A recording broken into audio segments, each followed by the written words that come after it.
Ça y est, c'est 2020, bonne année! Le nouvel an, c'est synonyme de vœux, de bonnes résolutions et d'intox. Et oui, les rumeurs adorent le passage à la nouvelle année. Et vous allez le voir, elles sont parfois très surprenantes.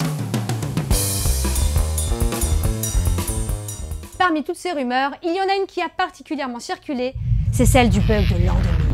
Alors à l'époque, on pense que le passage à la nouvelle année entre 1999 et 2000 va entraîner une paralysie générale de tous les systèmes informatiques. On raconte par exemple que les machines vont commencer à compter à l'envers, que les réseaux téléphoniques vont s'arrêter, voire même pire, que les avions vont s'écraser. On commence même à parler d'apocalypse informatique.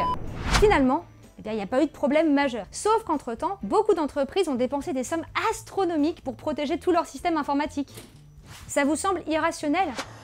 C'est pas faux. En fait, il y a une explication très logique à tout ça. Est-ce que vous avez déjà entendu parler du besoin de certitude et d'incertitude? Eh bien, c'est un paradoxe. D'un côté, notre cerveau a besoin de savoir ce qui va se passer dans le futur. Ça nous rassure. Et puis d'un autre côté, l'incertitude, ça nous permet de stimuler notre imagination. Et en fait, c'est ce qui s'est passé ici, avec ce bug informatique. On a besoin de se projeter et de savoir ce qui va se passer après l'année 1999. C'est ce mariage entre certitude et incertitude qui va permettre à cette rumeur du bug informatique de l'an 2000 de prendre des proportions énormes. Néanmoins, la rumeur est née et voyant la fin de l'année approcher, la panique a commencé à gagner du terrain. Et c'est pas la première fois que ça arrive. Allez, on se fait un petit bond en arrière. Nous voilà en 999 et c'est la panique chez certains chrétiens d'Europe. Certains textes racontent que Satan surgira des abîmes et provoquera la fin du monde. Cette échéance de l'an 1000, elle n'est pas du tout choisie au hasard, on appelle ça le millénarisme.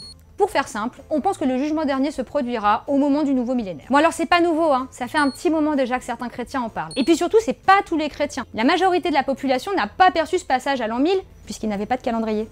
D'ailleurs, certains historiens racontent que le pape aurait fait sonner toutes les cloches des églises au moment fatidique. Au moins ça devait être festif. Inutile de vous préciser que le jour d'après, le monde était toujours là et que Satan n'avait pas pointé le bout de sa corne.